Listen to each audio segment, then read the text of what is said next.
मुफ्ती साहब 30 साल पहले एक साहब को पैसों की ज़रूरत थी, इनकी बहनों ने अपने जेवर उतार कर दे दिए कि नकद रकम नहीं इस वक्त, ये तकरीबन 4 तोला सोना था, आप ले लीजिए इस नीयत से कि ये फिर हमें वापस करेंगे।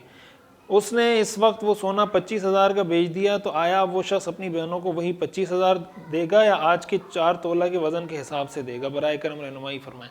देखें, वो 4 तोला सोना वापस कर दे, जो 4 तोला सोना लिया था वो 4 तोला सोना वापस कर दे, तो जो चीज़ उसने कर्ज ली थी वही चीज़ उनको वापस मिल जाएगी। और 25,000 रुपये तो ज़ाहिर है किसी भी तरह उसकी कीमत आज नहीं है, वो तो 1 तोला 1 लाख रुपए के करीब पहुंच गया।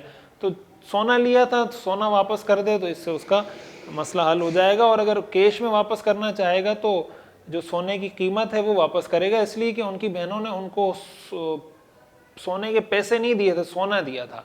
तो सोने की उस जो 4 तोले सोने की उस वक्त कीमत थी, तो आज 4 तोले सोने की जो कीमत है वो कीमत उनको देगा। तो या तो 4 तोला सोना दे दे या 4 तोला सोने की कीमत वापस कर दे।